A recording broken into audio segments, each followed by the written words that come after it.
السلام عليكم ورحمة الله وبركاته. الحمد لأهله والصلاة لأهلها أما بعد. فأعوذ بالله من الشيطان الرجيم. بسم الله الرحمن الرحيم. وما أرسلناك إلا رحمة للعالمين. صدق الله العظيم. وقال النبي صلى الله عليه وسلم: بعثت لأتمم مكارم الأخلاق أو كما قال عليه الصلاة والتسليم. ঐতিহ্যবাহী জামিয়া ইসলামিয়া দারুল উলুম কর্তৃক আয়োজিত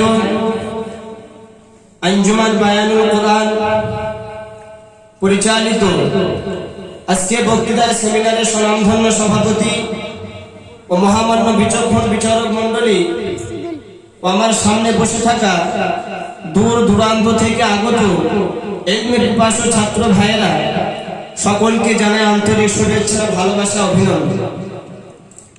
প্রিয় হাজিরিন, আজকে আমার আলোচনার মূল টপিক হলো বিশ্বের শান্তি প্রতিষ্ঠায় মহানবী সাল্লাল্লাহু আলাইহি ওয়াসাল্লামের ভূমিকা। আল্লাহ চাইতো এই বিষয়ের উপরে কিঞ্চিত আলোকপাত করার প্রয়াস চালাবো ইনশাআল্লাহ। প্রিয় হাজিরিন, আজ যখন সারা বিশ্বের সমাজ ব্যবস্থা এবং মানবতার মূলে গোটার আঘাত আনছে, ইন্নাল কুওয়াতা লিল্লাহি জামিআ এর ঘনিষ্ঠ আহ্বানে এবং মদিনা সনদ ভিত্তিক রাষ্ট্র ব্যবস্থাকে উপেক্ষা করে জনগণকে সমস্ত ক্ষমতার উৎস এবং মানব রচিত সমাজ ব্যবস্থাকে উন্নতি সুপার মনে করা হচ্ছে, ঠিক এহেন মুহূর্তে বিশ্বের শান্তি প্রতিষ্ঠায় মহানবী সাল্লাল্লাহু আলাইহি ওয়াসাল্লামের ভূমিকা আলোচনা করা বাস্তবিক পক্ষে সময়ের দাবিদার। প্রিয় উপস্থিতি, এই পৃথিবীতে বহু রাষ্ট্র পরিচালক অধীন হয়েছেন, কিন্তু মহানবী সাল্লাল্লাহু আলাইহি ওয়াসাল্লাম বিশ্ববাসীকে যে মডেল রাষ্ট্র উপহার দিয়েছেন তা পৃথিবীর ইতিহাসে বিরল। কেননা তিনি এমন এক বিভীষিকাময় ধারার বুকে আগমন করেন যখন মানুষের মাঝে মানবতা ও সভ্যতার লেশ মাত্রাও ছিল না। মানব জাতি গগনবিদারী আওয়াজ তুলে চিৎকার করে বলেছিল, কেউ কি আছো, আমাদেরকে একজন রাহবার দিবে, আমরা শান্তিতে বসতে চাই। কেউ কি আছো, আমাদেরকে একজন কান্ডারি দিবে, আমরা মানুষ হয়ে বসতে চাই। ঠিক এহেন মুহূর্তে শান্তির সরকার অশান্তির চূড়ান্ত পতন ঘটিয়ে এ ধারার বুকে আগমন করে বিশ্ব মানবতার মুক্তির দূত মুহাম্মদ আরবি সাল্লাল্লাহু আলাইহি ওয়াসাল্লাম। এমন প্রতিষ্ঠা করেন তথাকথিত আরবের মাঝে শান্তিময় রাষ্ট্র ব্যবস্থা।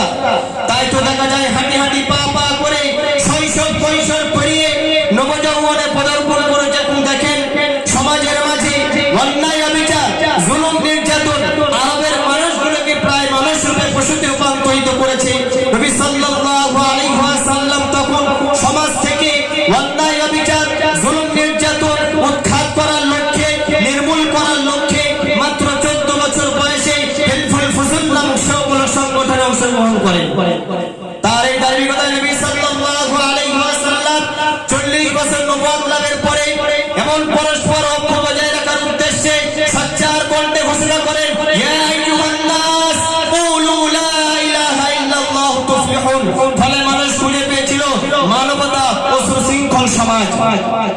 শুধু তাই না, নবী সাল্লাল্লাহু আলাইহি ওয়াসাল্লাম সমাজ থেকে শ্রেণী বৈষম্য নির্মূল করার লক্ষ্যে নবী সাল্লাল্লাহু আলাইহি ওয়াসাল্লাম ঘোষণা করলেন, ইন্নামাল মুমিনুনা ইখওয়া, আরো ঘোষণা করলেন আল মুসলিমু আখুল মুসলিম। ফলে মানুষের মাঝে এমন ভ্রাতৃত্ব স্থাপিত হয়েছিল যা পৃথিবীর ইতিহাসে বিরল। শুধু তাই না, নবী সাল্লাল্লাহু আলাইহি ওয়াসাল্লাম সকলের জীবনের নিরাপত্তার জন্য হাদ কিসাসের বিধান জারি করে ঘোষণা করেন, ওয়ালাকুম ফিল কিসাসি হায়াতুন ইয়া উলিল আলবাব। শুধু তাই না, নবী সাল্লাল্লাহু আলাইহি ওয়াসাল্লাম সমাজ থেকে চুরি ডাকাতি ছিনতাই রাহাজানি নির্মূল করার লক্ষ্যে নবী সাল্লাল্লাহু আলাইহি ওয়াসাল্লাম কোরআনের বিধান জারি করে ঘোষণা করেন, ওয়াসারিকু ওয়াসারিকাতু ফাক্তু আইদিয়াহুমা জাযাআন বিমা কাসাবা নাকালান মিনাল্লাহ। ফলে আরবে ফিরে এসেছিল শান্তির বাড়িধারা। নবী সাল্লাল্লাহু আলাইহি ওয়াসাল্লাম ব্যবসাকে হালাল, ঘুষকে হারাম করে কোরআনের বিধান জারি করে ঘোষণা করলেন, ওয়া হাল্লাল্লাহুল বাই'a ওয়া হাররামা রিবা। শুধু তাই না, নবী সাল্লাল্লাহু আলাইহি ওয়াসাল্লাম নারীর ইজ্জত রক্ষার্থে এবং কোরআনের হক জারি করার রক্ষার্থে কোরআনের আয-যানিয়াতু ওয়াজ-যানি ফাজলিদু কুল্লা ওয়াহিদিন মিনহুমা মিআতা জালদা। ফলে তৎকালীন যুগে কোন নারীকে ধর্ষিতা হতে শোনা যায়নি। ফলে তৎকালীন যুগে কোন নারীকে খারাপ ব্যবহার করতে তাদের সঙ্গে শোনা যায়নি। কিন্তু বর্তমান যুগে কিছু জালিমদের বক্তব্য শুনে অবাক হতে হয়। তারা বলে ইসলামী আইনের কথা বলে, ইসলামী কালচারের কথা বলে কেন আমার বোনকে সিনার হদ লাগাতে হবে। আর যারা সভ্যতার দাবিদার নারী জাতির মূলে আওড়ায়, স্পষ্ট ভাষায় তাদেরকে বলতে চাই, ইতিহাস খুলে দেখো, যেই যুগে নারী হয়ে জন্মানোটা বেঁচে থাকার অধিকার ছিল না, যেই যুগে নারী হয়ে কারণে জীবনকে তাদেরকে বুঁদে ফেলা হতো, যেই যুগে নারী হয়ে জন্মানোর কারণে নিম্নতম অধিকার তাদেরকে ছিল না, সেই যুগে নবী সাল্লাল্লাহু আলাইহি ওয়াসাল্লাম নারীর ইজ্জতকে সুরুচ্চ আসনে মাকাম দিয়ে নবী সাল্লাল্লাহু আলাইহি ওয়াসাল্লাম ঘোষণা করলেন, আল জান্নাতু তাহতা আকদামিল উম্মাহাত। তাই তো ব্রিটিশ মনীষী জর্জন ফ্যারাডে বলেছিলেন, I believe if a man like Muhammad the world success in solving its problem no way।